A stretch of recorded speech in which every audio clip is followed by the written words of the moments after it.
Manejo inicial del paciente en el ambiente prehospitalario. La atención prehospitalaria se considera la primera fase de atención de un paciente en el lugar donde sufrió las lesiones, para posteriormente ser remitido a la fase hospitalaria.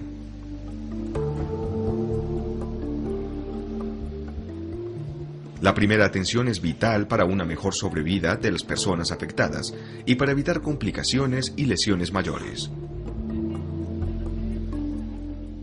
Para la atención de un paciente con trauma en el ambiente prehospitalario, usted debe identificar rápidamente todo aquello que pueda poner en peligro la vida del paciente. Las lesiones más frecuentes que ponen en peligro su vida son problemas de permeabilidad de la vía aérea, inestabilidad de la columna cervical, dificultad respiratoria y trastornos circulatorios. Los pasos del A, B, C, D, E se harán con el paciente de forma secuencial, resolviendo los problemas a medida que se van encontrando, antes de avanzar al siguiente paso. Inspección general.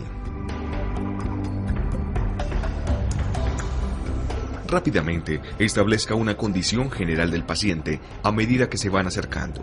Evalúe respiración, circulación y su estado neurológico. Observe si se está movilizando, si respira efectivamente, si se sostiene por sí mismo. Identifique cualquier problema externo o grandes deformidades. Una vez al lado del paciente, fije su columna cervical y háblele. Oiga, ¿qué pasó? Esto le permite chequear rápidamente nivel de conciencia, ventilación y pulso. Simultáneamente puede sentir la temperatura y humedad de la piel. Si está consciente, pregunte, ¿dónde le duele? Mientras está chequeando el color de la piel y el rango de llenado capilar. La respuesta del paciente va a indicar la localización del dolor y también puede ayudar a identificar los puntos más cercanos a las lesiones y su estado neurológico. Una vez cerciorado de la condición del paciente, puede completar el examen primario a menos que exista una complicación que requiera de mayor cuidado, evaluación o tratamiento. Los pasos involucrados en la evaluación primaria y que siguen un orden prioritario son los siguientes. A. Manejo de la vía aérea con control de columna cervical. B. Respiración o ventilación. C. Circulación y control de hemorragias. D. Déficit neurológico. E. Exposición y protección del entorno. Vía aérea con control cervical. Abra la vía aérea mediante la elevación del mentón, contracción de la mandíbula. Eventualmente, si el equipamiento y el tiempo están disponibles en el manejo de la vía aérea, se pueden utilizar otras herramientas, como una cánula orofaríngea, la intubación endotraqueal, el combitubo o la máscara laríngea, aspirador de secreciones, o recurrir a métodos transtraqueales como la cricotiroidotomía percutánea. En todos los pacientes con trauma y en pacientes inconscientes se debe sospechar lesión en columna vertebral hasta que se pueda descartar de manera definitiva. Asegúrese que el cuello sea mantenido manualmente en posición neutral durante la apertura de la vía aérea y en la administración de la ventilación necesaria. Respiración, ventilación.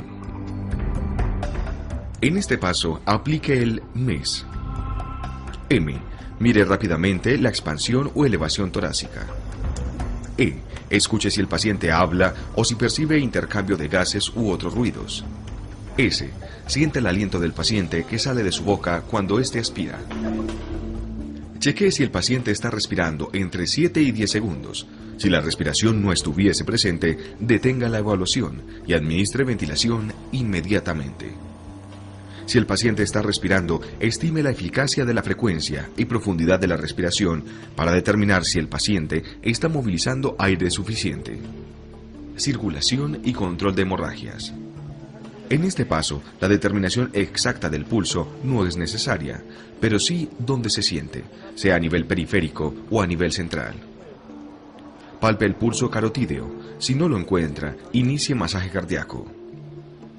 De acuerdo con el tiempo para llegar a la atención final del paciente, se debe hacer una asepsia inicial de las heridas o fracturas abiertas. Recuerde que el control de las hemorragias a través de la compresión de puntos sangrantes e inmovilización de las fracturas debe realizarse en el transcurso de la evaluación primaria. No está recomendado el torniquete. Procure asegurar 1 o 2 accesos periféricos venosos, sobre todo en pacientes con trauma severo. Estado neurológico. Evalúe el nivel de conciencia de su paciente mediante la aplicación de un estímulo o sonido. También describa la respuesta del paciente mediante el uso del acrónico AVDI, que quiere decir A, alerta, V, responde a estímulos verbales, D, responde a estímulos dolorosos y inconsciente. Durante el examen debe determinar la historia del evento, si el paciente perdió la conciencia en algún momento desde que ocurrió la lesión, qué sustancias tóxicas pueden estar involucradas y si el paciente tiene alguna condición preexistente que pudiera haber producido la disminución del nivel de conciencia o un comportamiento o conducta anormal. Las pupilas en esta etapa juegan un papel importante en la evaluación de la función cerebral. Exposición y protección del ambiente. Si en el lugar que se encuentra el paciente puede retirarle las ropas, hágalo. Si no, espere que usted esté dentro de la ambulancia y descubra al paciente.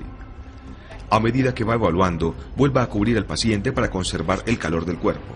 Solamente las partes necesarias del cuerpo del paciente deberán estar expuestas cuando el paciente esté fuera de la unidad de transporte, tanto para preservar la temperatura del cuerpo como para respetar el pudor del paciente. Recuerde que en este caso su objetivo es identificar otras lesiones que en el momento no fueron muy evidentes. Colocación del collarín cervical. Para inmovilizar la columna cervical, verifique que no esté contraindicado llevar la cabeza a la posición neutral alineada. Utilice un collar cervical para impedir movimientos de flexión, extensión y rotación. Una persona sostiene la cabeza y otra coloca el collar cervical. Evite soltar la cabeza del paciente hasta que el collar esté completamente fijado. Haga inmovilización manual de la cabeza del paciente, sin tracción y ubicándola en posición neutra. Es importante medir la distancia existente entre la base del cuello y el mentón antes de colocar el collar. Esto puede hacerlo con la palma de la mano apoyada en la base del cuello. Al colocar el collar cervical, despeje la base del cuello lo más que pueda, de tal forma que el apoyo del collar sea firme. Recuerde, lo que haga por un lesionado, hágalo bien hecho.